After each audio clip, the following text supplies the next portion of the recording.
I woke up on Christmas morning and received a text message. Mom, we are canceling lunch. We do not have time for you today. We are going to eat with my mother-in-law. It was 6 in the morning. I lay there staring at the ceiling. No sadness, just emptiness. At 8 o'clock, I got up and packed my suitcase. At 10 o'clock, a taxi came for me, and nobody imagined where I was about to go. The cell phone screen illuminated my face in the dark. I read the message once, then another time, and a third, as if the words were going to magically change if I insisted enough. But no, there they were, cold and precise like a sentence. Mom, we are canceling lunch. We do not have time for you today. We are going to eat with my mother-in-law. My name is Olivia. I am 68 years old, and that Christmas morning I understood something I had been denying for 3 whole years. I did not matter anymore. Outside, the neighbors were beginning to turn on their Christmas lights.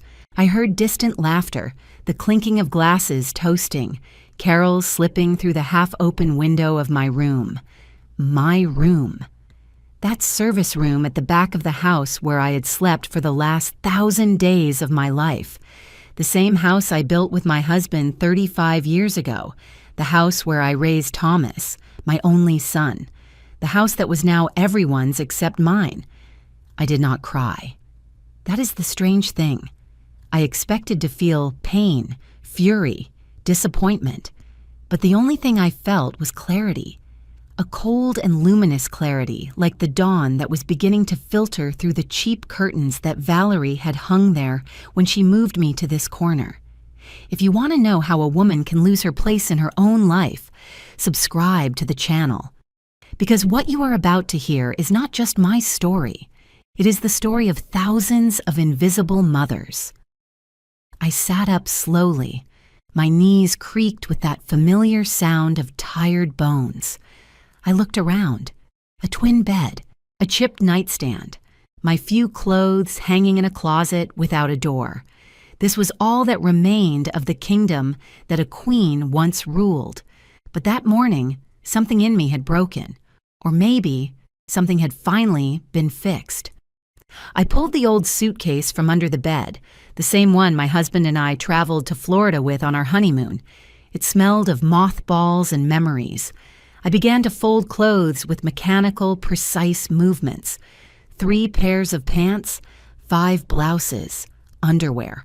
My hand-knitted sweater, the one my sister Rose gave me 2 years ago. Do you know what was most revealing? That everything I needed fit in a single suitcase. Sometime between 7 and 8, I heard movement in the hallway. Hurried steps. Valerie getting the twins ready. Sam shouting something about Santa Claus. Renee crying because she wanted to wear her red dress.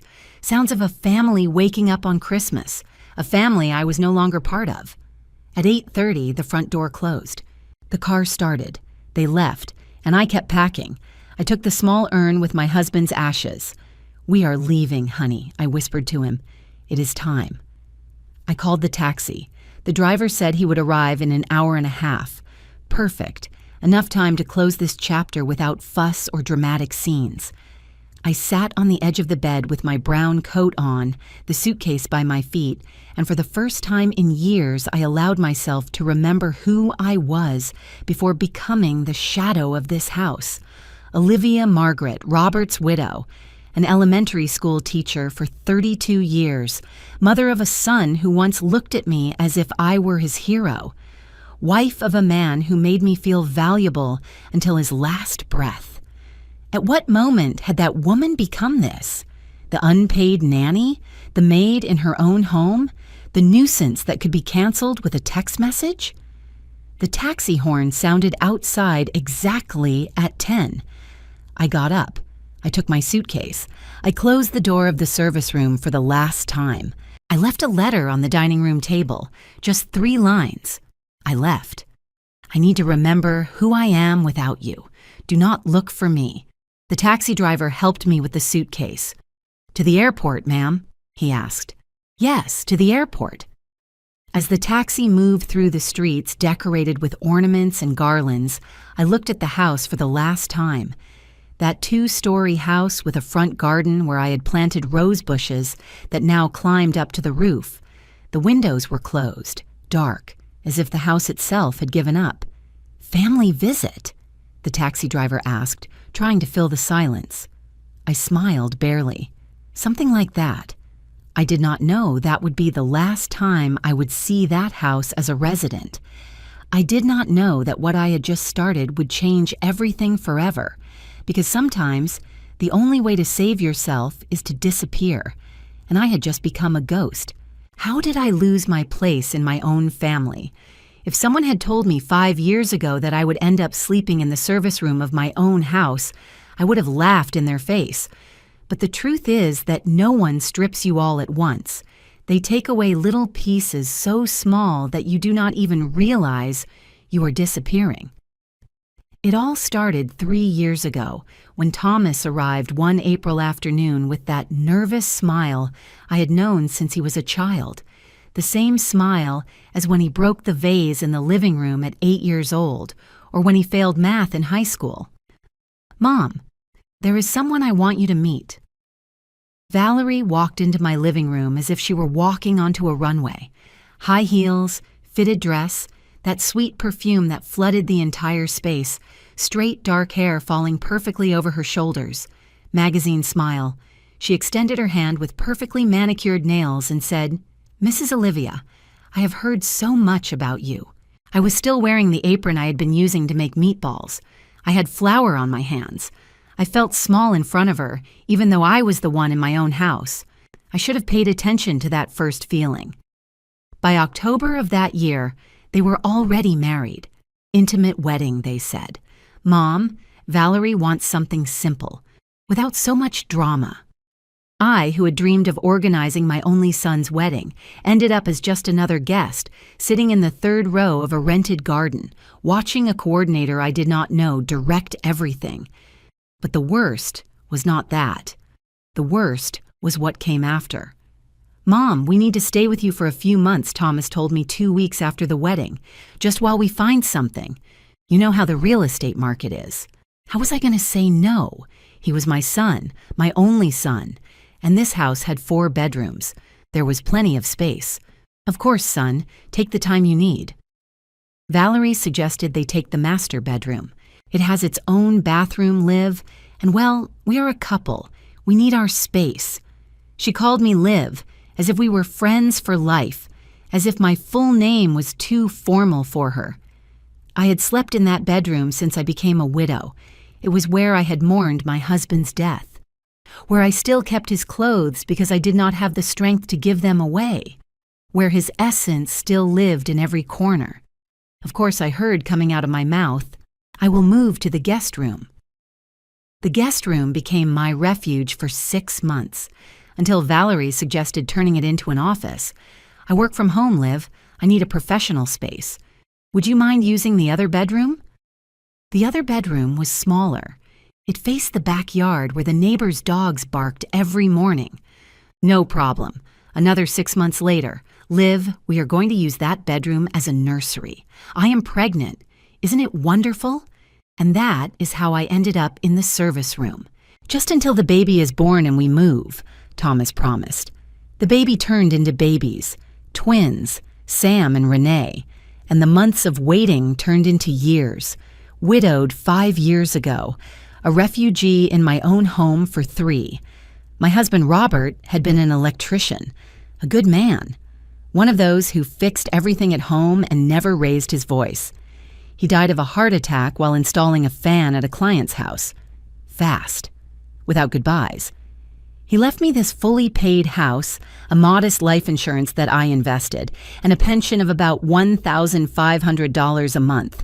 I was not rich, but I did not lack anything either, until Valerie arrived. At first they were small changes. "Liv, don't you think these curtains are very old-fashioned?" I bought new ones. The curtains my mother had helped me sew disappeared into a trash bag. "Liv, this armchair is very worn out. I donated it to a charity. The armchair where Robert watched football on Sundays went away one morning while I was at the market.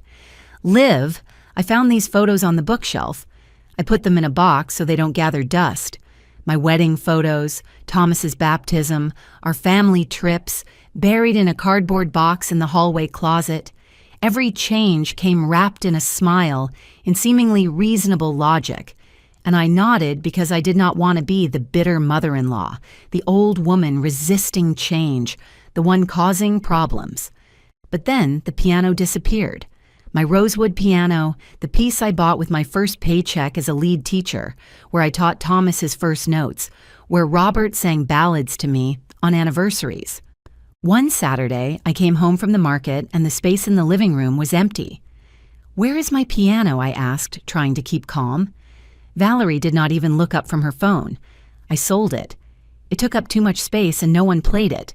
They gave me $800. I deposited it for you. $800 for an instrument worth more than $15,000.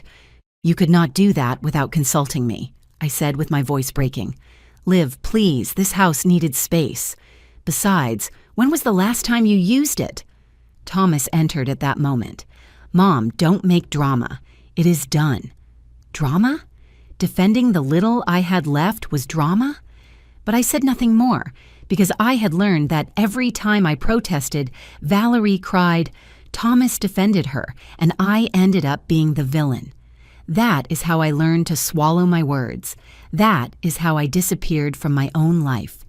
And the most painful part?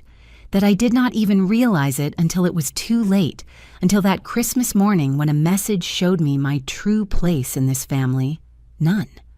When my house ceased to be mine. They say a house has a memory, that the walls absorb laughter, tears, midnight conversations. If that is true, then my house must have cried with me as it watched its soul being stripped away. After the piano came the porcelain. My mother had inherited a complete collection of fine china figurines to me. There were 20 pieces she collected herself over 40 years, each with its story, its origin, its meaning. They were in a wooden display cabinet in the dining room, protected behind glass that I cleaned every Sunday with almost reverential care. One afternoon, I returned from my monthly medical appointment, and the cabinet was empty. "The porcelain?" I asked with my stomach in a knot. Valerie was feeding the twins in the kitchen. She did not even turn around. "Ah, yes, I had a garage sale last Saturday. Everything sold. I got $250. We needed that space for the kids' toys. $250 for my mother's legacy. Valerie, those pieces were my mom's. You had no right." Finally, she looked at me with that expression she had perfected. Innocent surprise mixed with slight annoyance. "Liv, no one told me they were important. They looked like simple ornaments gathering dust. Besides, the children need space to grow. We cannot live in a museum." Thomas came in with Sam in his arms. "What is happening now? Your wife sold your grandmother's porcelain." He shrugged. "Mom, it was old stuff. You cannot cling to the past all your life. Old stuff. His grandmother's legacy reduced to old stuff." That night, in my service room, I made a mental list of everything that had disappeared in 2 years. The rosewood piano, $800 from a real value of $15,000. My mother's porcelain, $250 from an incalculable value. The silver tea set Robert gave me on our 25th anniversary, gifted to Valerie's cousin. The wicker rocking chair where I nursed Thomas, sold online for $80. The embroidered curtains to the trash. My father's mahogany bookshelf, donated to a school. My vinyl records of classic boleros, disappeared without explanation. But what hurt me most was the watch. Robert's gold watch. A Swiss piece his father gave him when he graduated from high school. My husband wore it every day of his life until he died. I kept it in a small velvet box inside my nightstand drawer, along with his wedding ring. One morning I looked for the box, and it was not there. I checked every drawer, under the bed, between the clothes. Nothing. "Has anyone seen a small velvet box?" I asked at dinner. Valerie bit a piece of chicken before answering. "The dark blue box? Yes, I took it for repair. The watch was broken. It was not broken. And I did not give you permission to touch it. Liv, Relax, I just wanted to help. Thomas told me it was his dad's watch, and I thought it would be nice to restore it. Where is it? At the jeweler's downtown. You can pick it up whenever you want. I went the next day. The jeweler looked at me confused. Velvet box? No watch like that has arrived here, ma'am. I called Valerie. It is not at the jewelry store. Silence on the other end. Then, oh, how strange. Maybe I left it at another one. I will check my notes and let you know. She never let me know. The watch never appeared. And when I asked again, weeks later, she told me the dry cleaners probably lost it or something that she did not remember well. That watch was worth at least $5,000. But its sentimental value was priceless, and I knew in the depths of my soul that Valerie had sold it. The house also changed physically. The walls I had painted in warm colors, yellow in the kitchen, olive green in the living room, were repainted gray and white. Neutral colors live, more modern. The ceramic tiles in the kitchen that Robert and I chose so carefully were covered with special paint. It is more hygienic. The clay pots I had in the garden were replaced by minimalist cement planters. Even my plants were changed. My red geraniums, my daisies, my poinsettias in December, all replaced by succulents and shade plants that Valerie considered more aesthetic for photos. Because, of course, Valerie uploaded everything to her social networks. Photos of my beautiful house, my renovated space, my lifestyle. My house turned into her Instagram stage. The family photographs that managed to survive the first purge ended up stored in boxes. They clash with the minimalist decor, Valerie explained. In their place, abstract paintings bought at IKEA, motivational phrases in English framed. Nothing that spoke of us, of our history, of the 3 decades Robert and I invested building this home. One day, while cleaning, because yes, besides being a nanny, I was also still the maid, I found a box in the hallway closet. Inside were all the family photographs, weddings, baptisms, birthdays, trips, 35 years of family memory piled up without order or care. In the same box, I found our wedding album. The pages yellowed, the corners bent. The photo where Robert carries me in his arms in front of the church, where we dance our first waltz, where we cut the cake surrounded by our parents who are no longer here. I sat on the floor of the hallway with that album in my hands and finally cried. I cried for the piano that no longer played songs, for the porcelain that would never return, for the watch that marked my husband's time until his last heartbeat, for the walls that no longer recognized my voice, for the house that had become a pretty shell but empty. I cried for the woman I was and that I let disappear without fighting. But I was not ready to react yet. I still thought that if I was patient, if I caused no problems, if I made myself tiny and invisible, maybe I would recover something of what was lost. I did not know that the worst was yet to come. I did not know that becoming a grandmother would be the last nail in my coffin of dignity. When taking care of my grandchildren became my unpaid job, Sam and Renee were born on March 15th. Identical twins with brown eyes and round cheeks that filled the house with crying diapers and that sweet smell of a freshly bathed baby. I loved them from the first second. But love, I discovered very soon, can become your own trap. The first month was understandable. Valerie was recovering from childbirth. Thomas worked late at the logistics company where he was a supervisor. I helped. Of course I helped. What grandmother wouldn't? I got up when they cried at 3 a.m. I prepared bottles, I changed diapers, I rocked cradles. Rest, Valerie, I will handle it. The second month continued the same. Liv, you are an angel. I don't know what we would do without you. The third month was already routine, and somehow, without anyone saying it explicitly, I had become the official nanny. By the time the twins turned 6 months old, my life had this schedule. 5:45 a.m. alarm clock. I make coffee and have my only moment of silence of the day. 6:30 a.m. The twins wake up. I change diapers. I prepare bottles. 7:00 a.m. Valerie comes out of the master bedroom perfectly dressed to work in her office. Thomas has already left since 6:00. 8:00 a.m. Breakfast for the children. Porridge, stained bibs, floor to clean. 9:00 a.m. I try to bathe them. One cries while I bathe the other. 10:00 a.m. I take them out to the garden for some sun. Valerie is on a video conference. She needs silence. 12:00 p.m. Lunch, more porridge, more mess. 1:00 p.m. Nap time for the kids. I take the opportunity to wash their clothes, prepare food for everyone. 3:00 p.m. They wake up. Games, diaper changes, constant attention. 5:00 p.m. I prepare family dinner. 6:00 p.m. Thomas arrives, greets the children for 5 minutes, sits down to watch television. 7:00 p.m. Dinner. I serve, I clean. 8:00 p.m. Night bath for the twins. 9:00 p.m. I put them to sleep. Songs, stories, pats on the back. It's on the 10:00 p.m.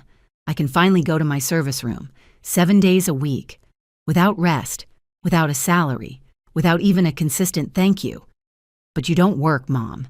You have time, Thomas said when I dared to suggest that maybe I needed help. Did not work?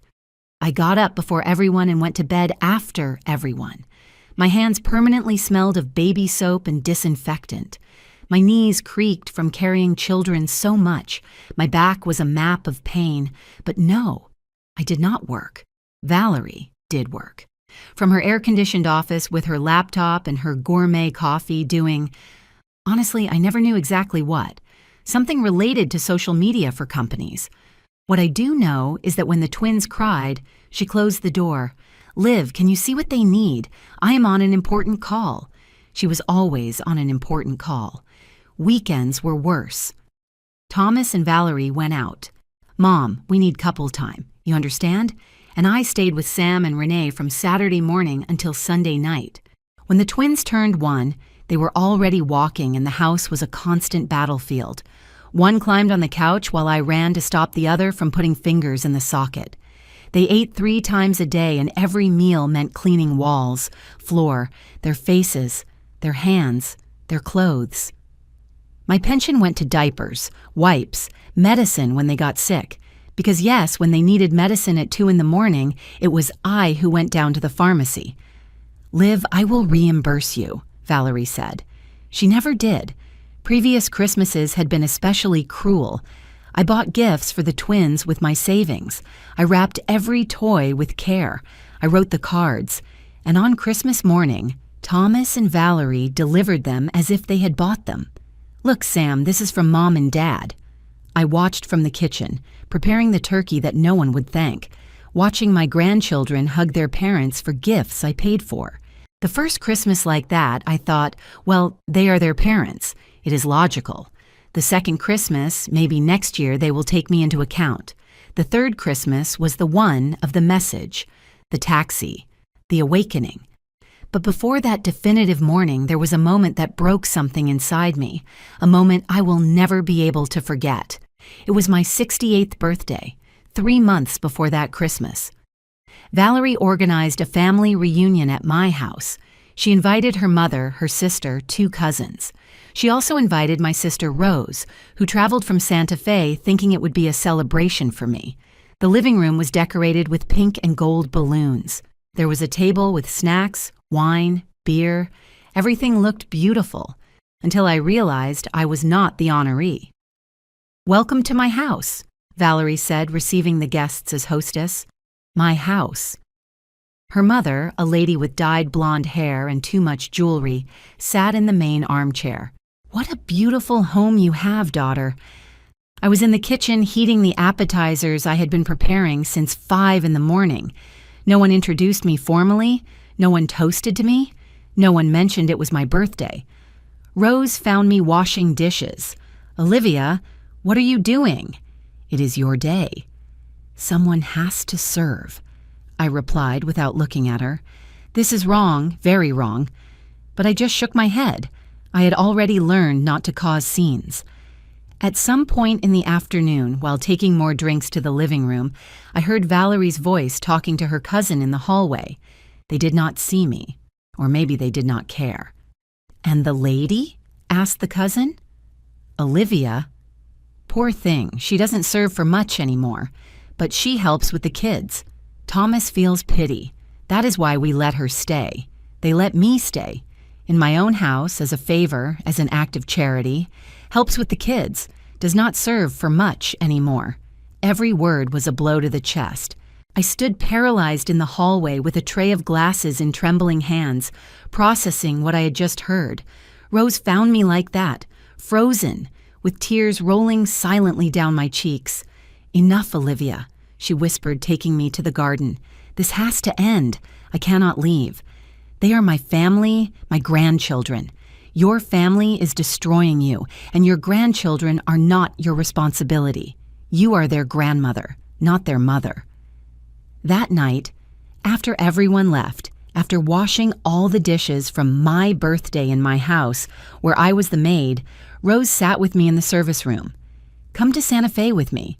I have space. I have a small textile workshop. You could help me, or simply rest, live, be Olivia again. I cannot abandon Thomas. Abandon? Olivia, look at yourself. You are the one being abandoned. I promised to think about it." But Rose knew my answer even before I said it. I was not ready yet. I needed something else. A final push. One last humiliation to wake me up completely. And 3 months later, it arrived in the form of a text message at 6 a.m. on Christmas. After that meeting where I was invisible on my own birthday, something began to move inside me. It was not immediate. It was not dramatic. It was like a small crack in a wall you thought was indestructible, a fissure that grows millimeter by millimeter until one day, with the precise blow, everything collapses. During the weeks following my birthday, I started observing, really observing. I saw how Valerie spent hours in her office making video calls with friends while I changed the 10th diaper of the day. I heard her laughing, drinking coffee, planning nights out, all while I tried to stop Renee from crying because she was teething. I saw how Thomas arrived from work, greeted the twins with 2 quick kisses, and locked himself in the master bedroom to watch series on his tablet. "I am tired, Mom. It was a heavy day."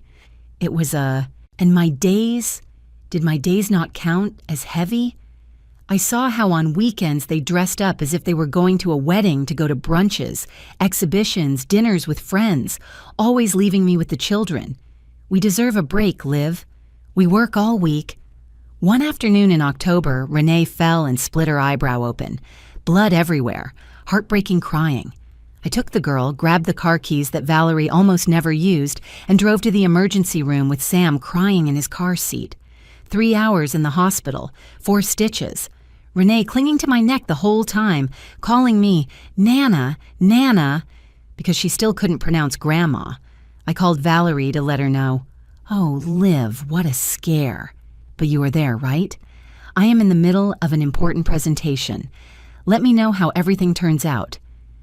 She hung up. She did not come to the hospital, neither she nor Thomas. When we returned home at 9 at night, I found them eating pizza in the living room, watching a movie.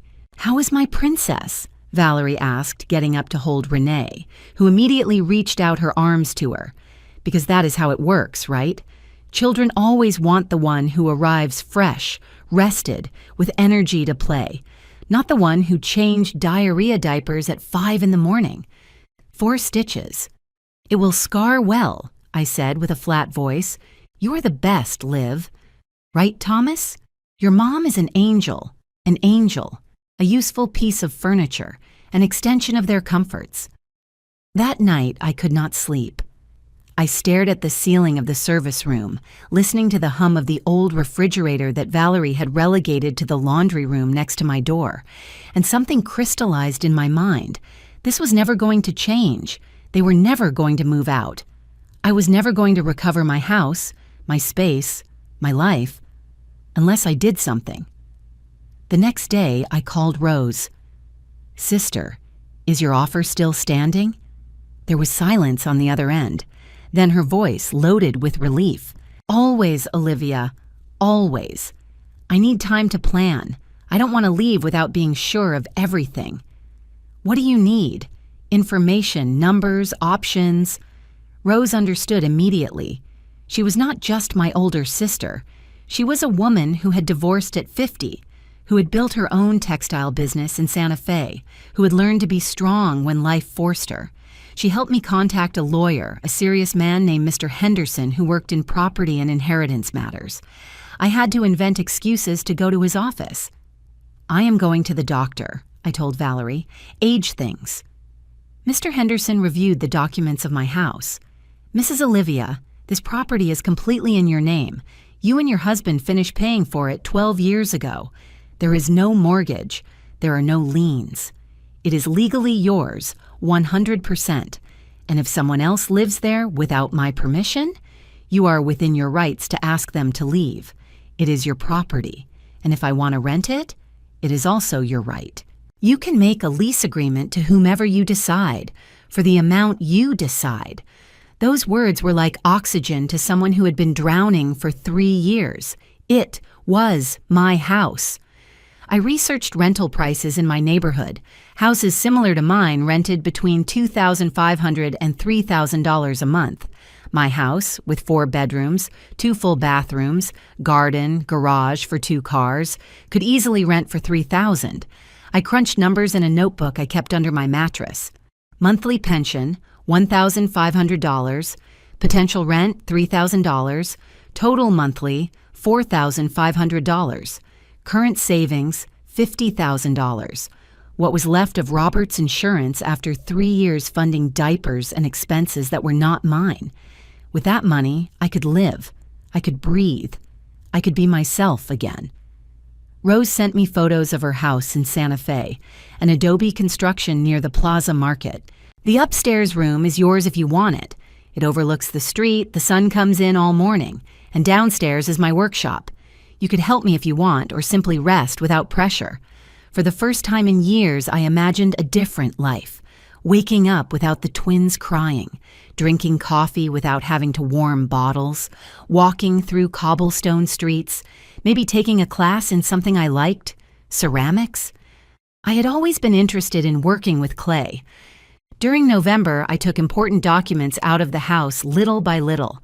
My birth certificate, the deeds, insurance papers, photographs I still valued. I took them to my neighbor's house, Mrs. Higgins, a 75-year-old woman who lived alone and understood more than she said. Problems, Liv? She asked me one day while storing a box with my things in her closet. Changes, I replied. She nodded. Sometimes changing is the only thing that saves us. I opened a new bank account at a different bank than the one I used. I transferred my savings little by little so Thomas would not notice strange movements. He had access to my old account in case you need anything, Mom. In reality, it was so Valerie could check how much money I had left. I bought a plane ticket to Santa Fe for December 25th. Departure at 2:30 p.m. Arrival at 4:30 p.m. I wrote a letter. I rewrote it 10 times. Finally, I left only 3 lines. More would have been giving them explanations they did not deserve. And I waited. December arrived with its characteristic cold. The streets filled with Christmas lights, vendors, carols on every corner. Valerie decorated the house with a minimalist tree with white branches and silver spheres. None of the colored ornaments I had collected for decades. Those had also disappeared. This year, we are going to do Christmas big, Valerie announced mid-month. I am going to invite my family. Of course, her family. I helped cook. I helped clean. I helped wrap gifts they would buy and put under the tree as if they were theirs. On December 23rd, Valerie mentioned casually, Liv, my mom wants us to spend Christmas at her house. She says she prepared a special dinner. I felt the floor move under my feet. And me? Well, you can come if you want. Although honestly, my mom made a reservation at a restaurant and the cover is a bit expensive. But if you want to chip in, of course you are welcome. Chip in? To go to a Christmas dinner with my daughter-in-law's family as a guest who must pay for her seat. Let me think about it, I said. That night, Thomas entered the kitchen while I was washing dishes. Mom, don't be difficult about dinner. Valerie just wants to spend time with her family, too. You understand? You understand. Those two words I had heard hundreds of times to justify every abuse, every dispossession, every humiliation. Of course, son, I understand. And in that moment, looking at wrinkled hands submerged in soapy water, hands that had worked tirelessly for 68 years, I knew. I was ready. The morning of the 24th, Valerie was getting the twins ready to go buy last-minute things. Liv, can you come with us? I need you to hold Renee while I look for a gift I missed. I can't. I have to go to the bank. To the bank? On Christmas Eve? They close early. It is urgent. I went to the bank. I withdrew $2,000 in cash. The rest would remain safe in my new account. That night, while they dined on turkey and eggnog at the mother-in-law's house, I finished packing my suitcase in the service room. I went to bed early. I set my alarm for 5:45 a.m. And at exactly 6 in the morning on December 25th, my phone lit up the darkness with a message that no longer surprised me. Mom, we are canceling lunch. We do not have time for you today. We are going to eat with my mother-in-law. I read the message 3 times. I smiled, and I began the last chapter of my life as a prisoner. At 5:45 a.m. on December 25th, my alarm rang in the dark. I dressed in my most comfortable clothes, jeans, cotton blouse, knitted sweater, closed shoes. I gathered my hair in a simple braid. I looked at myself in the mirror of the shared bathroom for the last time. The woman who stared back had deep circles under her eyes, wrinkles that were not there 3 years ago, completely white hair. But her eyes, those brown eyes that looked so much like my mother's, shone with something new: determination. At 6:00 a.m., the message I expected arrived. I read it without surprise, without pain, almost with gratitude, because it confirmed that my decision was the correct one. I took my suitcase. I took my bag with Robert's urn. I left the letter on the dining room table, held down by the ceramic salt shaker that had survived all of Valerie's purges. I closed the front door without looking back. The taxi was waiting for me with the engine running, puffing steam into the cold air of the Christmas morning. "Ready, ma'am?" the driver asked. "More than ever," I replied. And as we drove away through empty streets decorated with Christmas lights, I felt the weight of 3 years of humiliation lift off my shoulders like a coat, too heavy that you finally allow yourself to take off. They did not know what was coming, but soon they would discover it.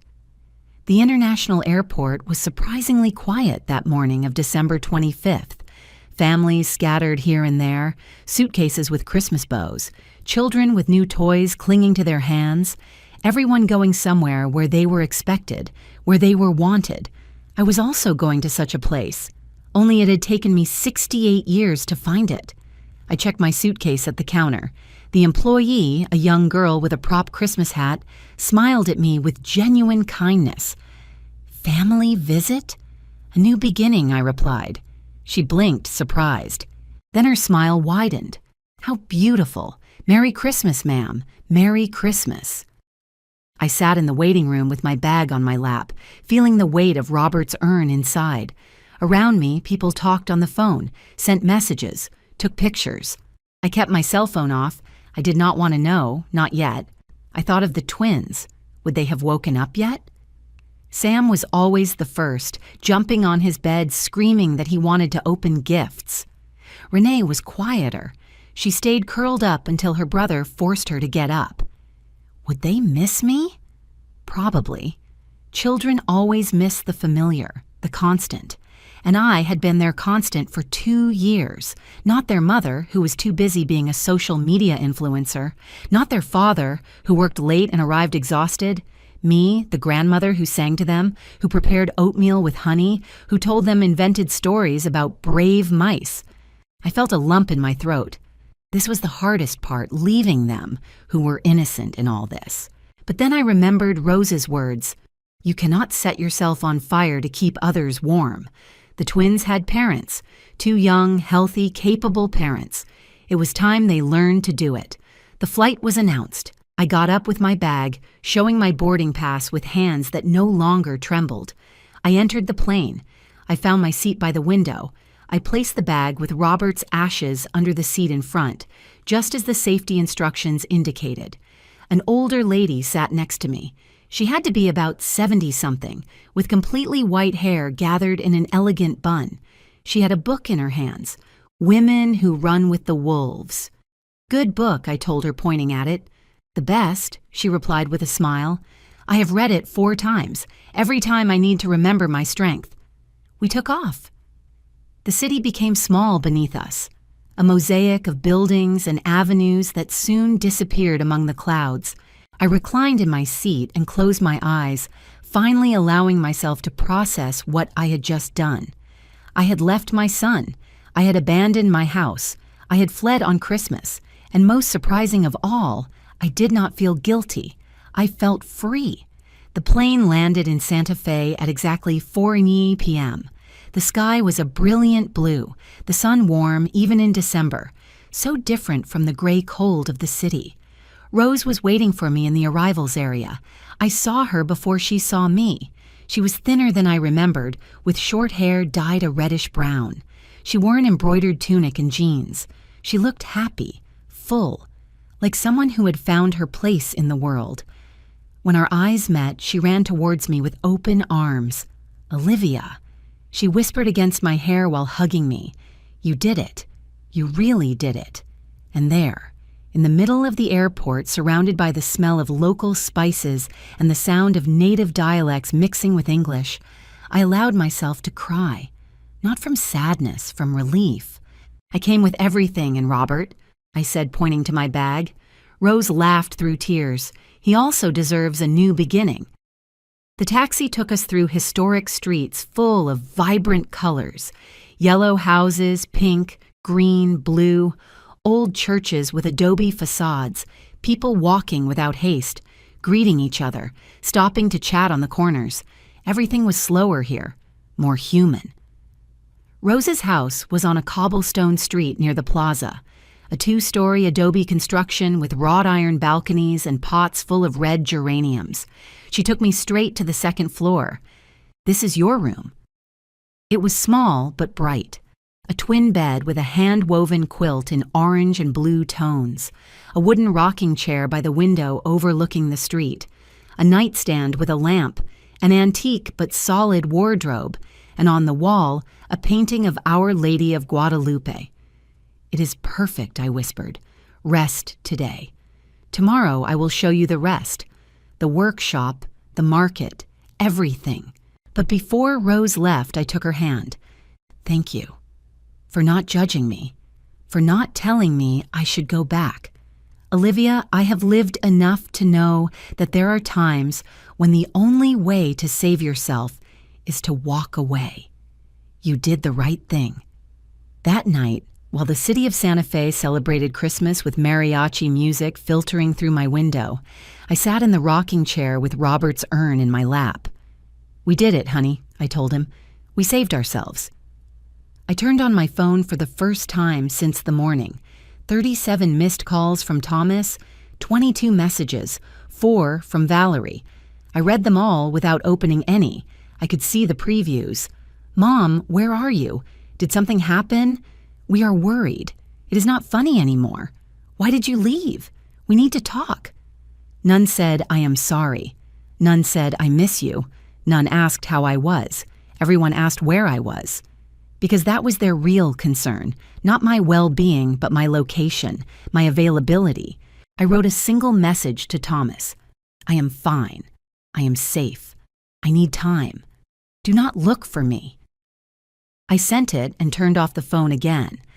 I lay in that new bed, in that room that smelled of clean sheets and old wood, in that city I did not know, but that already felt more like home than the service room where I had slept for 3 years. And for the first time in an eternity, I slept through the night without waking up startled by a baby's cry. I slept as one sleeps when you finally stop carrying the world on your shoulders. I slept like a free woman. When they returned and I was not there, I learned later, through my own sister who spoke with Mrs. Higgins, exactly what happened that night of December 25th when they returned home. It was 8:30 at night when Thomas's car parked in front of the house. Valerie was complaining that her mother had served too much food and she felt bloated. The twins were sleeping in their car seats, exhausted after a full day being spoiled by her family. Thomas opened the front door, carrying Sam. Valerie entered behind with Renee in her arms. The house was completely dark, silent, cold. "Mom?" Thomas called, turning on the living room lights. Nothing. They took the twins up to their room. They put them to bed without changing their clothes. Valerie was in a bad mood. Surely she went out with a friend. How strange that she didn't say anything, but something in the silence of the house did not feel normal. Thomas went down to the kitchen. There was no smell of food, no dishes in the sink, the stove cold. Everything exactly as they had left it in the morning. It was then that he saw the letter on the dining room table, the white envelope with his name written in my shaky handwriting. He took it with hands that, I was told, trembled slightly. He opened it. He read the 3 lines once, twice, 3 times. "Valerie." His voice sounded strange. "You need to see this." She came down the stairs with annoyance. "What is it now?" Thomas handed her the letter without a word. Valerie read it. She blinked. She reread it. "Is this a joke? Check her room." They walked together down the hallway to the service room. Thomas opened the door. The bed was made with military precision. The small nightstand empty. The closet without a door showed only bare hangers. Not a piece of clothing, not a shoe, not a personal object. The shared bathroom had no trace of me either. My toothbrush, my cream, my shampoo, everything had disappeared. "She left," Thomas whispered. "Did she really leave?" Valerie let out a nervous laugh. "She is exaggerating, playing the victim. She will come back when her tantrum passes." But Thomas knew that handwriting. He knew the weight of those words. "I left. I need to remember who I am without you. Do not look for me." He took out his cell phone. He dialed my number. Voicemail. He tried again. Voicemail. A 3rd time. Voicemail. Where is she? Why would she do this? His voice rose in volume with each question. "Thomas, calm down. It is Christmas. She cannot have gone very far." But by 11 at night, after 47 unanswered calls, after checking every room in the house looking for a clue, after calling nearby hospitals asking if any woman of my description had been admitted, panic began to set in. Thomas called Rose, my sister, bless her. She answered on the 3rd ring with a sleepy voice. "Aunt, it is Thomas. Have you heard anything from my mom? Why are you calling me at this hour, Thomas?" My mom disappeared. She left a letter. "She says she left. Is she with you?" There was a calculated silence on the other end. Rose knew how to act. "She left? Where to?" "That is what I am asking you." "No, I have not heard anything from her for weeks. Did you check the hospitals?" "Yes. She is not in any of them." "My God, Thomas, what did you do to her?" That question fell like a stone in still water. What did we do to her? Nothing. We just told her that today we would eat with Valerie's family on Christmas. Yes, you left her alone on Christmas. She could come if she wanted. Rose let out a sigh that sounded like deep disappointment. "Look for her, Thomas, and when you find her, you better ask for forgiveness on your knees." She hung up. Thomas dropped onto the living room couch, that gray minimalist couch Valerie had bought to replace the one my husband loved. He had his head in his hands. "This is your fault," he told Valerie. "My fault? Why is it my fault?" "Because you have treated her like a servant since we got here. I did not force her to do anything. She offered help all the time. Because she had no option. Because we took her house, her space, her life. This is your mother, Thomas, not mine. If anyone should have paid attention to her, it was you. They fought until 3 a.m, Valerie crying, saying it was unfair to blame her. Thomas feeling miserable, but not knowing exactly what he had done wrong. Both ignoring the most obvious truth, that for 3 whole years they had turned me into a ghost in my own home. On December 26th, Thomas went to the police. "I want to report a missing person." The officer, a middle-aged man with a thick mustache, took notes. "How long has she been missing?" "Since yesterday." "Yesterday?" "Sir, at least 72 hours must pass to—" "She is my mother. She is 68 years old. She left a note. She does not answer the phone." The officer reviewed the letter. "It clearly says she left by her own choice." "This is not a disappearance, sir. It is an adult exercising her right to leave. So you cannot help me? If after a few days she does not appear and there is reason to believe she is in danger, come back. But for now, this seems like a family matter." Thomas left the station feeling helpless. He called Mrs. Higgins, who feigned surprise perfectly. "Olivia left? Oh, I cannot believe it. Although lately I saw her very quiet, very sad." "Sad? Why would she be sad?" Mrs. Higgins looked at him with something resembling pity. "Son, when a woman loses her place in her own home, how do you think she feels?" On the afternoon of December 27th, I finally turned on my phone. Rose was by my side in her living room drinking peppermint tea. "Ready?" I nodded. I wrote the message I had rehearsed mentally. "I am fine. I am safe. I need time. Do not look for me." I sent it to Thomas and turned off the phone again before seeing his answer. But Rose had not turned off hers. 3 minutes later, it rang. "Aunt, did you speak with her? She just wrote to me too. Where is she?" "I don't know, Thomas. She just says she is fine. I need to speak with her. The twins miss her. Renee cries at night asking for her grandma." Rose looked at me. I shook my head. She understood. "Thomas, give her time. I think your mother needs space to think." "Think about what? What did we do that was so terrible?" Rose sighed. "That is exactly the question you should be asking yourself. But instead of asking me, you should review the last 3 years of your life and find the answer yourself." She hung up. She took my hand. "You are trembling. It is harder than I thought." "I know, but the worst has passed. You left. You took the hardest step. Now comes the part where you build your new life." That night, in my bright room smelling of sage that Rose had burned to clear energies, I asked myself if I had done the right thing. The twins missed me. Renee cried for me. But then I remembered. They would cry for a few days, maybe weeks. Then they would adapt. Children always adapt. And maybe, just maybe, Valerie and Thomas would learn to be the parents their children needed. Because I had already raised my son. It was not my job to raise his. When I became myself again, the first days in Santa Fe were like learning to walk again. After 3 years of living according to others' schedules, of waking up with invisible alarms programmed by foreign needs, having my own time was almost disconcerting. The first full morning at Rose's house, I woke up startled at 5:45 a.m., my whole body on alert, expecting the twins' cry. But there was only silence, a warm and golden silence that entered through the window along with the New Mexico sun. I lay there, watching the light draw patterns on the ceiling. I heard sounds from the street, a vendor announcing tamales, the ringing of bells from a nearby church, voices of women chatting in Spanish while walking to the market. For the first time in years, no one needed me, and instead of feeling useless, I felt light. Rose knocked on my door around 9. "Olivia, I made coffee. Do you want breakfast?" I went down in my robe, without haste, without panic.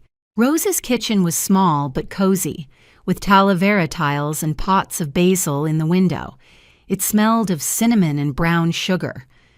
"Did you sleep well?" Rose stated, not as a question. "Like I haven't slept in years.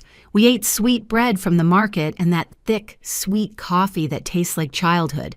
We talked about small things, the weather, the neighbors, the stray cat Rose fed every morning. We did not mention Thomas. We did not mention the house. We did not mention anything that hurt." After breakfast, Rose took me on a tour of the neighborhood. The cobblestone streets went up and down whimsically. colonial houses painted in impossible colors, deep purple, canary yellow, jade green, carved wooden doors that must be centuries old. Mr. Agustin lives here. He makes furniture. Rose pointed to a house smelling of freshly cut wood. Over there, Mrs. Carmela embroiders tunics. And that is Tony's grocery store, who also rents movies even though no one tells him Netflix exists. I laughed, a real laugh that came from some deep place I had forgotten existed. In the plaza market, Rose introduced me to her suppliers, women with strong hands and wide smiles who sold wool dyed with natural indigo, dried marigold flowers to make yellow dyes. "She is my sister Olivia," Rose said with pride. "She is going to stay with us." "Welcome," they told me, and in their eyes there was no pity or invasive questions, just simple and warm acceptance. We bought vegetables for the week, local cheese, things that Rose insisted I should try. They are tradition, sister, and they are delicious. On the way back home, we passed a small shop with a hand-painted sign, Pottery Workshop, classes Tuesdays and Thursdays. I stopped in front of the window. Inside were beautiful pieces, plates decorated with native designs, vases with organic shapes, cups with textures that begged to be touched. "You always wanted to do ceramics," Rose remembered. 30 years ago, when Thomas was small, but I never had time. Now you have it." We went in. The place smelled of damp earth and that particular aroma of clay. An older man with an apron stained with mud received us. "Good afternoon. Were you looking for something specific?" "Information about the classes," I said before thinking too much. "Tuesdays and Thursdays from 4 to 6, $50 per class, material included. First class, free to try." I looked at Rose. She nodded with that smile that said, "Do it. Sign me up for next Tuesday." We walked back in silence, but it was a comfortable silence. Rose carried the vegetables. I carried in my bag a flyer with the workshop information and something I hadn't felt in a long time, excitement for something to come. That afternoon, while Rose worked in her textile workshop on the ground floor, I sat in my rocking chair with a new notebook I had bought at the market. I started writing. I didn't know exactly what. I just let the words flow. I wrote about the rosewood piano, about my mother's porcelain, about Robert's watch that never appeared, about 3 years of being invisible. I cried while I wrote. But they were not tears of self-pity. They were tears of liberation, like when you drain an infected wound and it can finally begin to heal. The following Tuesday, I went to my first ceramics class. There were 6 of us, 3 older women like me, a retired gentleman, and 2 young girls studying design. Master Aurelio taught us the basics, how to prepare the clay, how to center it on the wheel, how to feel its movement under the hands. My first attempts were disastrous. The clay wobbled, went off center, ended up being a deformed lump. But Aurelio just smiled. Ceramics teaches you patience. You cannot force the clay. You have to work with it. By the 3rd class, I managed to make a small bowl, imperfect with uneven walls. But mine, completely mine. "You did it," celebrated one of the ladies, who was named Susan and was 72 years old. "Your first piece, you will always remember this one." She was right. The weeks passed. January turned into February. I established my own routine, not imposed. I woke up when my body was ready, ate breakfast without rushing, helped Rose in the workshop when she needed extra hands to sort wool or pack orders.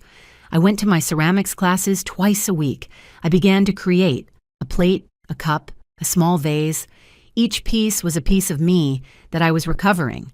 Susan became my friend. She was also a widow, also had gone through complicated children. My daughters wanted me to sell my house and go live with them, she told me one day while we worked together on our pieces. I told them over my dead body. Now I live alone. I see them when I want, and I am happy. They got angry at first, but they got over it.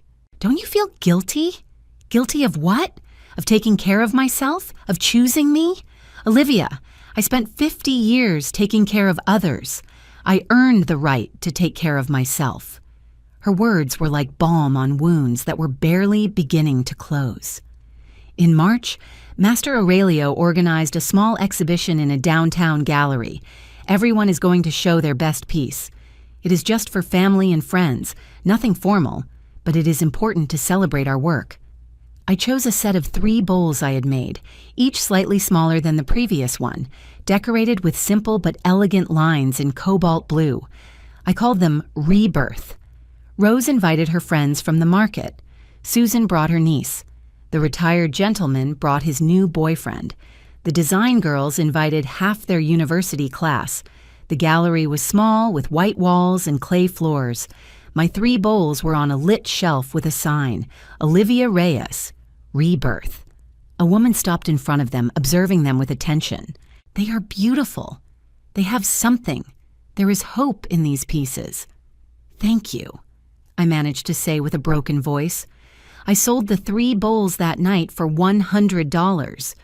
It wasn't much money, but when that woman paid me in cash and thanked me for creating something so special, I felt something I hadn't felt in years. I felt worthy. That night, back at home, Rose opened a bottle of artisanal wine. To you, sister. To your rebirth. We toasted under the stars on her small terrace. And while the wine warmed my throat and the old city breathed around us, I knew with absolute certainty that I had made the right decision. I had not fled my life. I had run towards it. What happens when the one who holds everything leaves? While I flourished in Santa Fe back home, everything was falling apart. I found out the details later from conversations Rose had with Thomas, from what the neighbor, Mrs. Higgins, observed from her window, from the desperate messages my son left on the voicemail of a phone I turned on only once a week. The first week without me was pure chaos. Thomas tried to hire a nanny. He posted ads in Facebook groups, asked at work, called agencies. The first candidate arrived on a Monday morning. She was a young girl of about 25 with impeccable references. She lasted exactly 3 days. The children are very demanding, she told Thomas when she quit. And your wife, she's at home all day but expects me to do everything. That was not what we agreed on.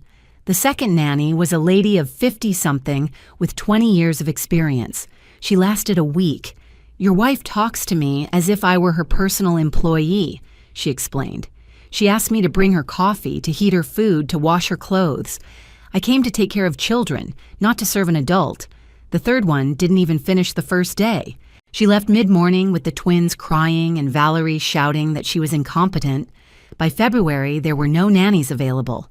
The residential area where we lived was not that big, and Valerie's reputation as an impossible employer had already circulated. Valerie had to take charge of the twins, completely, without intermediaries, without escape. The first days, she tried to maintain her work routine. She locked herself in her office with the children playing outside, hoping they would entertain themselves. But Sam and Renee were 2.5 years old. They did not entertain themselves. They needed constant attention.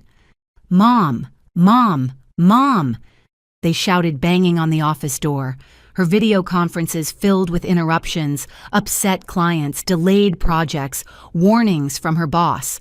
I cannot work like this, she shouted to Thomas one night. Your children don't let me concentrate.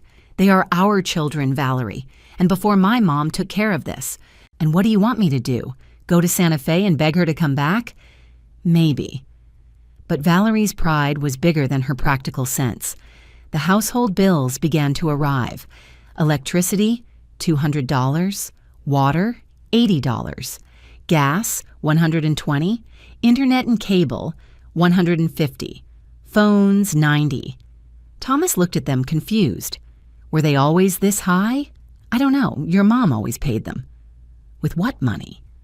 Valerie shrugged. With her pension, I suppose. What they didn't know is that I didn't just pay for utilities.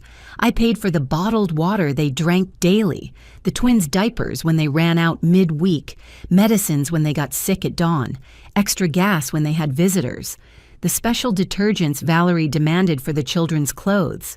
Small expenses that, added up, easily reached $400 or $500 a month from my pocket.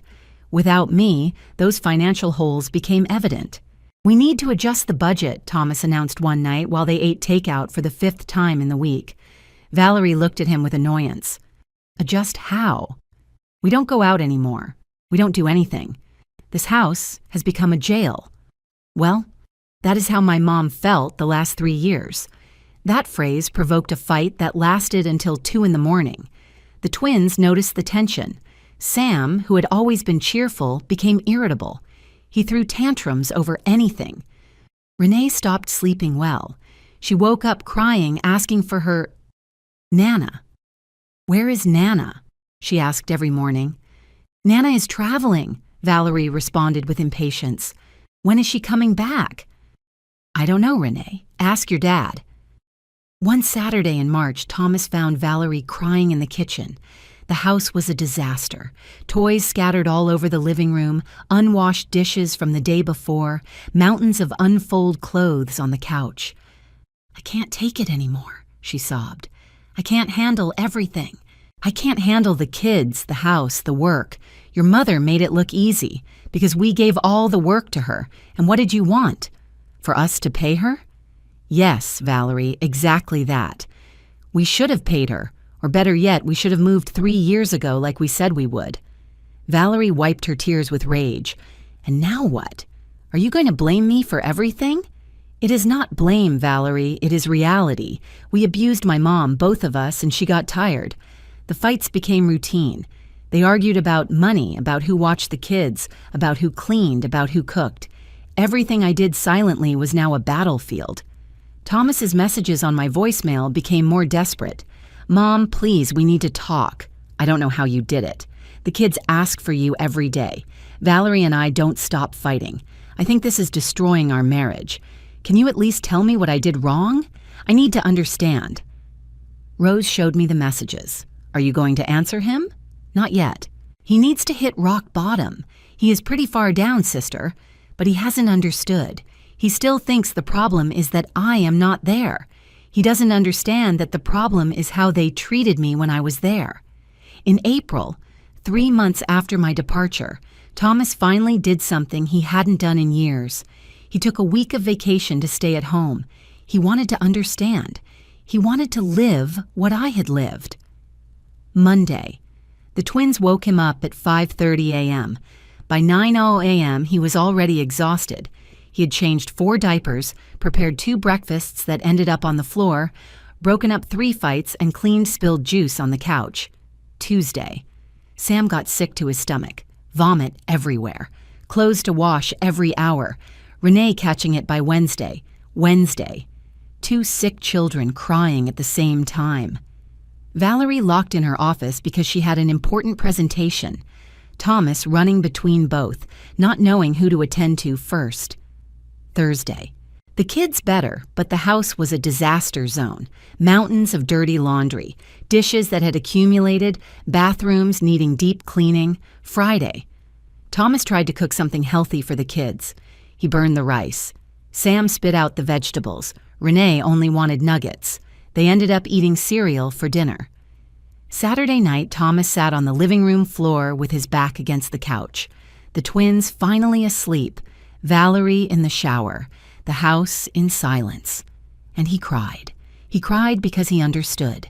He understood that I had done that every day for 2 whole years, without complaint, without rest, without thanks. He understood that I hadn't left on a whim or a tantrum. I had left for survival.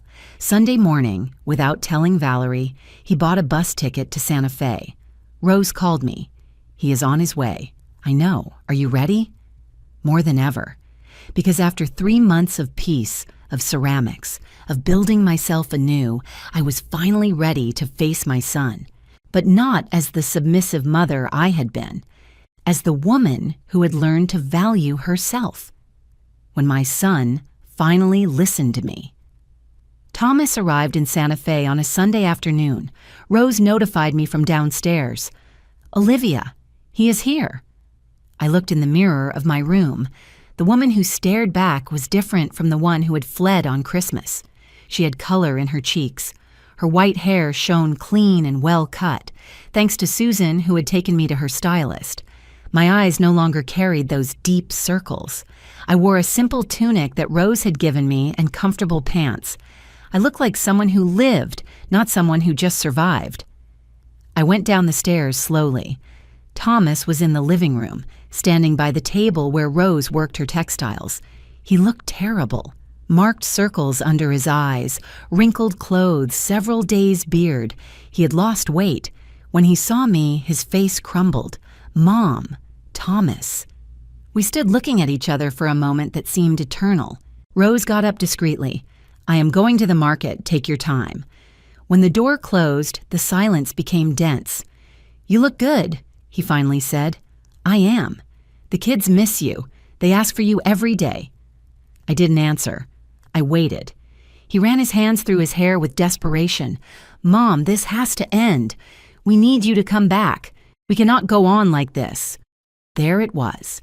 The speech he had come to give, the plea wrapped in need. I listened to it completely, waiting for the right moment. Nannies don't work. Valerie and I fight all the time. The kids are out of control. The house is a disaster. I don't know how you did it, but we can't. His voice broke. Please, Mom, come home. I sat in Rose's armchair. Thomas remained standing, expecting me to yield as I had always yielded. Do you miss your mother, or do you miss the free nanny? He froze. What? Answer me, Thomas. When you think about me coming back, do you think about seeing me, hugging me, asking me how I am? Or do you think about who is going to change your children's diapers? Mom, that is not fair. Not fair? Let's talk about what is not fair. I stood up, feeling a strength I didn't know I had. Is it fair that you took my bedroom? Is it fair that I ended up in the service room of my own house? Is it fair that Valerie sold your father's piano for $500 when it was worth more than $10,000? What? I went to my room and came down with the notebook where I had written everything down. I handed it to him.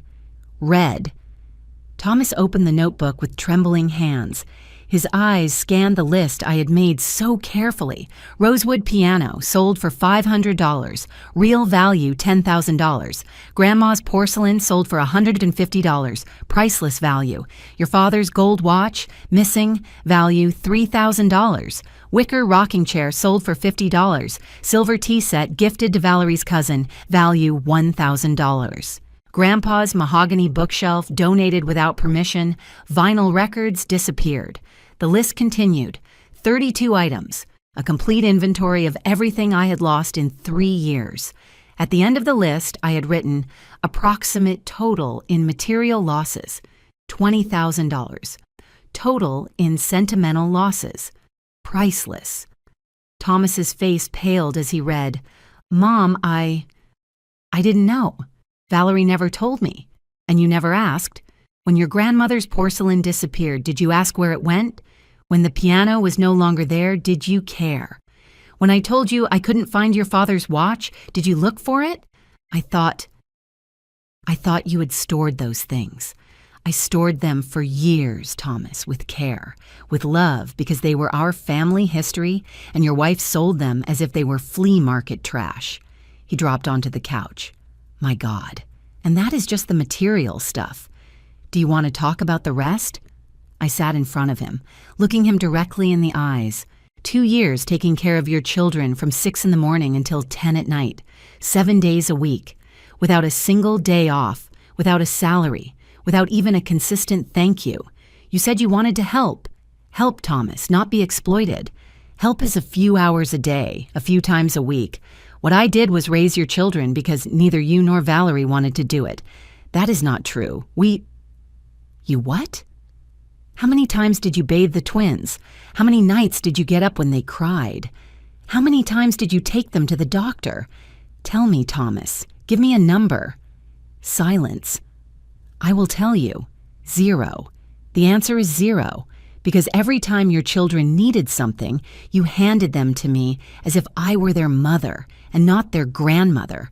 I worked all day, and I didn't work, right? Because taking care of children is not work. Cleaning is not work. Cooking is not work. Washing mountains of clothes is not work. My voice rose in volume. Do you know how much a full-time nanny costs, Thomas? Between $3,000 and $4,000 a month. I did that for free for 2 years, 24 months. That is almost $100,000 you owed me. He did the math mentally. His face crumbled even more. And still, I continued, still I could have endured it if you had at least treated me with respect. But you made me invisible in my own home. Remember my birthday 4 months ago? Your birthday. He started confused. Valerie organized a family reunion at my house. She introduced her mother as the guest of honor. I served all night as if I were the employee. And when I thought no one was listening, I heard your wife tell her cousin, "Poor thing, she doesn't serve for much anymore, but she helps with the kids." Thomas closed his eyes. "Mom, I don't serve for much anymore." Those were her words.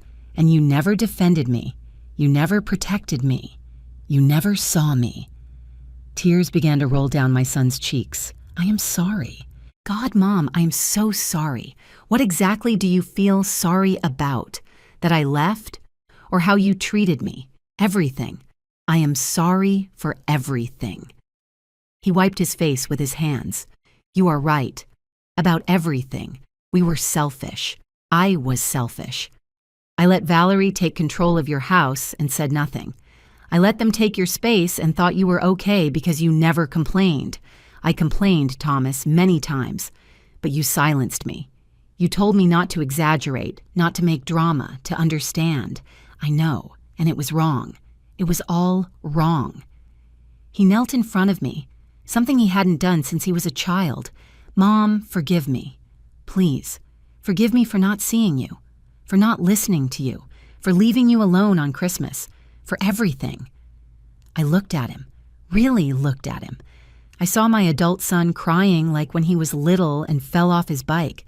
I saw the man I raised, educated, loved with every fiber of my being. But I also saw the man who had allowed me to be destroyed. I accept your apology, Thomas, because you are my son and I love you. But that doesn't mean things will go back to how they were. What do you mean? I took a deep breath. It means that if I want to be part of your life again, it will be on my terms, not Valerie's, not yours, mine. What do you need? First, I need you to understand that that house is mine, only mine. The deeds are in my name. Your father and I paid for it. You have lived there 3 years without paying rent, without paying full utilities, without really contributing. He nodded, waiting. I spoke with a lawyer before leaving. That house can be rented for $3,000 a month easily. So you have 2 options. You rent the house officially for $2,500 a month with a legal contract, or you move out and I look for other tenants. $2,500, he calculated mentally. It is a fair price, Thomas. Less than market value, but you will no longer live for free at my expense. Okay, we will do it. I will sign whatever is necessary. Second, I continued, I am staying in Santa Fe. I have my life here now. I have my ceramics classes. I have friends. I have peace. His face crumbled. Are you not coming back? I will visit you once a month. As a grandmother, not a nanny. I will arrive, hug my grandchildren, spend quality time with them, and I will leave. The rest of the time, you handle being the parents you chose to be. But the kids need you. The kids need their parents, and their parents need to learn to be parents. Thomas cried silently. It was not manipulative crying. It was the crying of someone who finally understood the magnitude of what he had lost. Is there anything else? He asked with a hoarse voice. Yes. One last thing. Valerie and you need couples therapy, and probably individual therapy, because what I saw in those 3 years was not a healthy marriage. It was a toxic partnership where I was the glue keeping everything together. He nodded. We will do it. And Thomas, my voice softened. If you really want us to have a relationship again, you need to work on yourself. You need to learn to set boundaries. You need to learn to see the people you love before they disappear. I will, Mom. I promise. I hugged him then, because he was still my son, because I loved him, but no longer from the blind selflessness that had destroyed me. I loved him from a place of self-respect, and that was the difference that changed everything. How I recovered my dignity. 2 weeks after Thomas's visit, Mr. Henderson traveled to the city with the contracts ready. Rose called me on video call so I could witness the signing from Santa Fe. Thomas and Valerie were sitting at the dining room table of my house. Valerie had her arms crossed and an expression mixing fury with helplessness. Thomas looked resigned, but also relieved, as if there was finally clarity after months of chaos. Mrs. Valerie? Mr. Thomas, the lawyer began with a professional tone. This is a standard lease agreement. The property will be rented for the amount of $2,500 per month. The payment must be made within the first 5 days of each month via bank transfer. Valerie interrupted him. This is ridiculous. It is the family house. The lawyer did not flinch. It is Mrs. Olivia Reyes's property. You have resided here as guests for the last 3 years. This contract formalizes your stay and protects the rights of both parties. And if we don't sign? Valerie asked defiantly. Then Mrs. Olivia will initiate a legal eviction process. As the owner, she is well within her rights. The process takes approximately 90 days. During that time, you would have to look for another home. Thomas put his hand over Valerie's. We are going to sign. Excuse me? She is right, Valerie. It is her house. It always was. We have lived here for free too long. This is fair. Valerie glared at him, but Thomas had already taken the pen. He signed every page marked, his initials firm and clear. After a long, tense silence, Valerie also signed, although every stroke seemed to cause her physical pain. Excellent, said the lawyer, gathering the copies. 1 copy for you, 1 for Mrs. Olivia, and 1 for the notary file. The first payment is due May 5th. Any questions? And what about repairs? Thomas asked. The heater is acting up. According to the contract, minor repairs are the tenant's responsibility. Major repairs, the owner's. You can send a formal report and each case will be evaluated. When the lawyer left, I heard through Rose's phone how Valerie exploded. Are you happy? Your mother turned us into tenants, in our own house. It was never our house, Valerie. It was hers, and we treated her so badly she preferred to go live in another city than stay here with us. You are weak. You always have been. First with your mother, now with this. And you are a user who sold my family's belongings as if they were scrap. $150, Valerie. You sold my father's piano for $500 when it was worth $10,000. The silence that followed was eloquent. I didn't know, she started. Of course you knew. That's why you never told me how much they gave you. That's why the gold watch disappeared. That's why everything that had value evaporated while we redecorated with cheap furniture. I heard steps, a door slamming, Thomas sighing deeply. Rose hung up shortly after. Did you hear everything? Enough. How do you feel? Victorious. And I meant it. The first payment arrived on May 3rd, $2,500 deposited punctually in my account, plus my pension of $1,500 added up to $4,000 a month. With that income, I could not only live dignifiedly, I could prosper. I increased my ceramics classes to 3 times a week. I bought a small wheel to practice at Rose's house. Master Aurelio invited me to participate in an artisan market organized every Sunday in the plaza. Your pieces have something special, Olivia. People connect with them. He was right. Every Sunday, I sold between 3 and 5 pieces. Bowls, cups, small plates. Nothing very elaborate, but each one made with care and love. The extra money I saved. I already had a plan. In June, Thomas kept his word to visit me once a month. He arrived with the twins on a Saturday morning. He had rented a car and driven the hours to Santa Fe. When Sam and Renee saw me, they ran towards me shouting, "Nana! Nana!" I hugged them with an intensity that surprised me. I had missed them, but it was a healthy missing. of a grandmother who loves, not a slave who serves. I missed you so much."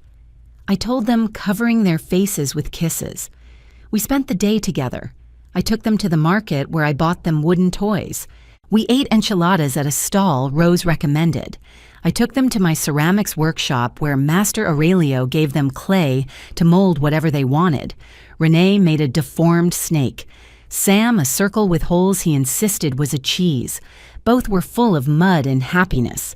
"You don't live with us anymore, Nana," Renee asked while we ate ice cream.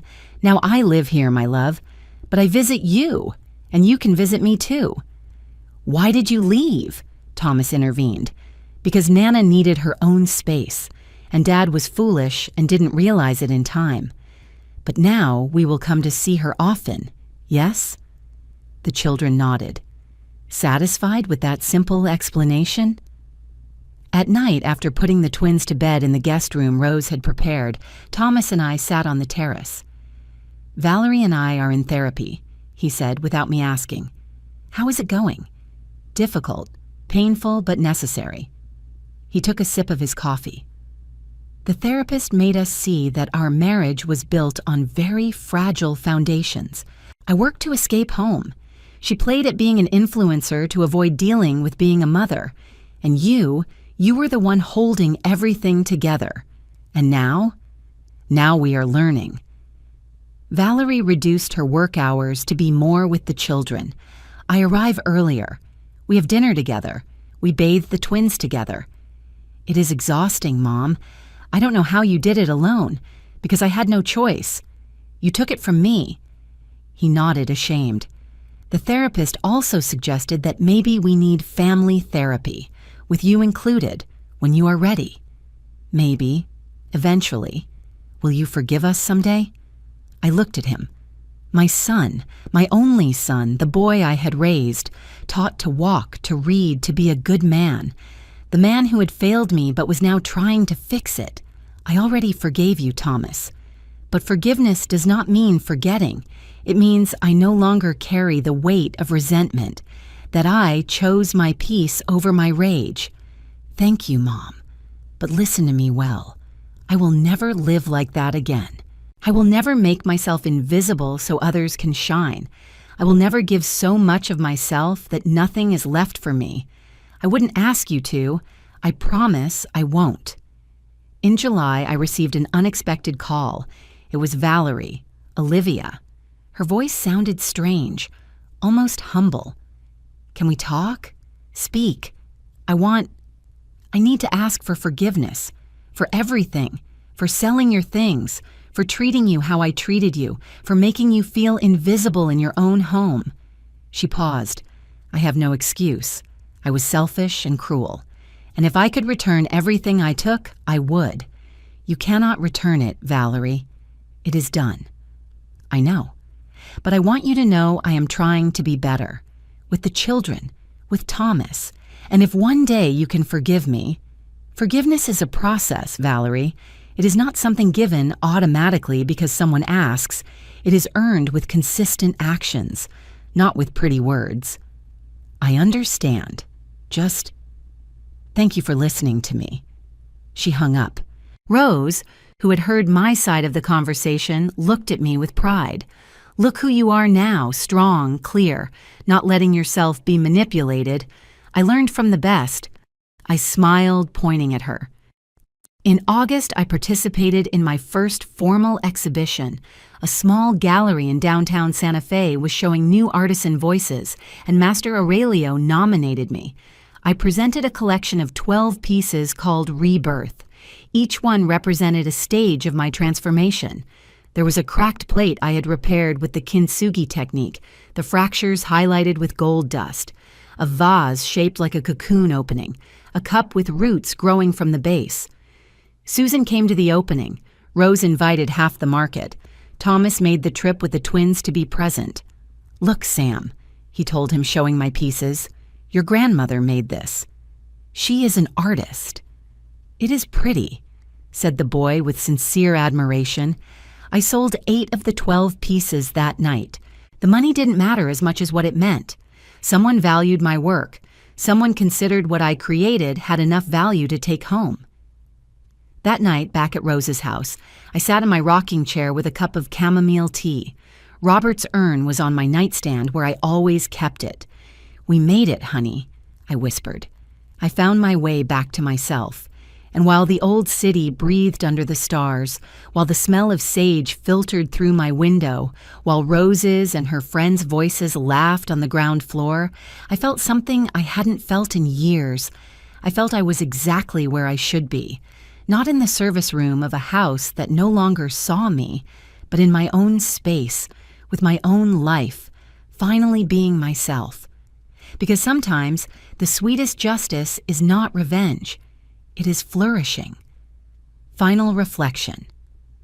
A full year passed since that Christmas morning when I woke up with a message that changed my life. Today I am 69 years old. I live in Santa Fe with my sister. I teach ceramics classes twice a week to other women who, like me, are rediscovering themselves. I sell my pieces at the artisan market. I visit my grandchildren once a month and enjoy every minute with them because now I am a grandmother, not a substitute mother. Thomas and Valerie continue paying the rent punctually. They are still in therapy. Their marriage survived, although transformed. The twins are learning that having present parents is better than having an exhausted grandmother. Do I regret leaving? Not a single day.